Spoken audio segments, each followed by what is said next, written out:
You will regularly see investors pour millions of dollars into commercial dairy operations, equipping them with imported milking machines and hyper-modern sheds.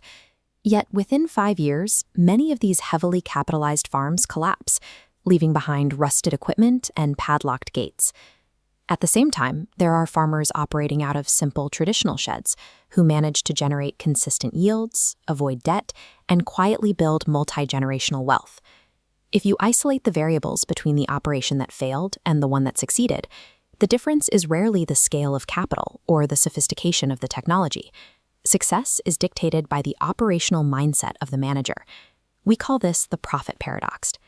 In animal husbandry, there is a persistent myth that cutting operational costs, specifically expenses related to animal comfort, protects your profit margins. In reality, that behavior destroys them. The operations that survive and scale do the opposite.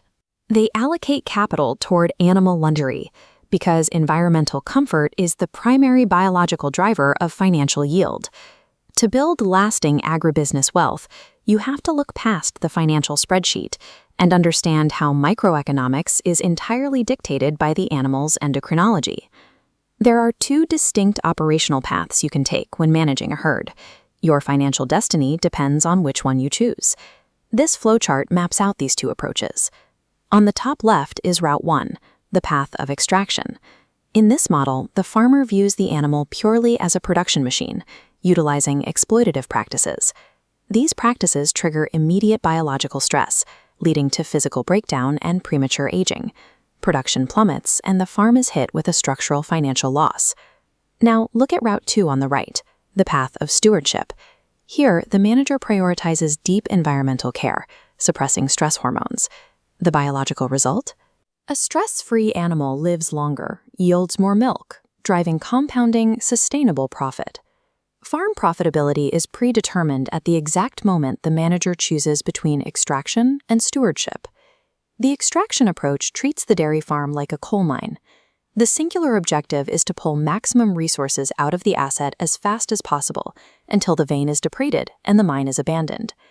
The extractor operates on a brutal daily checklist. Animals are crowded into tight spaces to save square footage. They are injected with hormones like oxytocin to force higher daily yields. If an animal falls ill, she is given painkillers and milked anyway. The stewardship approach operates like gardening. A gardener knows you cannot physically pull fruit from the branches. You can only optimize the soil, manage the water, and let the biology do the work. The steward spends capital and attention relentlessly optimizing the environment. They view milk not as something to extract it, but as a biological byproduct of a stress-free animal. This is based on a silent contract. When you bring an animal into a commercial shed, you strip away its natural autonomy. In exchange for surrendering its freedom to forage or find shelter, the manager owes it protective care. Violating that biological contract is terrible economics. The moment you fail to hold up your end of the care equation, your productive biological asset turns into a rapidly depreciating liability. Let's look at the thermodynamic reality inside the animal. A cow is an energy bank. Every day, she consumes a fixed caloric input that her body can only spend in 2 ways: survival or production. When an animal faces hostile environmental triggers, intolerable heat, hard concrete, or aggressive handling, her biology sounds an alarm. In response to those external stressors, the brain immediately releases the stress hormone cortisol into the bloodstream. Cortisol acts as a metabolic valve. When it floods the system, the body assumes it is under threat. It reroutes caloric energy away from profit centers, shutting down the production pipeline and forcing all available energy into basic survival. This energy diversion causes an immediate drop in milk yield as the body halts production to conserve capital for self-preservation. Next, the immune system collapses. The animal becomes susceptible to minor infections, causing veterinary and medication expenses to spike. Finally, the reproductive system shuts down. Nature preserves the life of the mother over reproduction during a crisis. The cow will fail to get pregnant on time, creating massive gaps in future lactation cycles. In a zero-stress, highly comfortable environment, cortisol remains absent. Without that chemical alarm, the production valve stays open, funneling calories directly into yield. Managing cortisol levels is the most powerful macroeconomic lever a farm manager controls. Let's apply this to a capital decision. Farmer A skips rubber floor mats to save 5,000 rupees, leaving his cows on bare concrete. Farmer B invests in thick mats and climate control.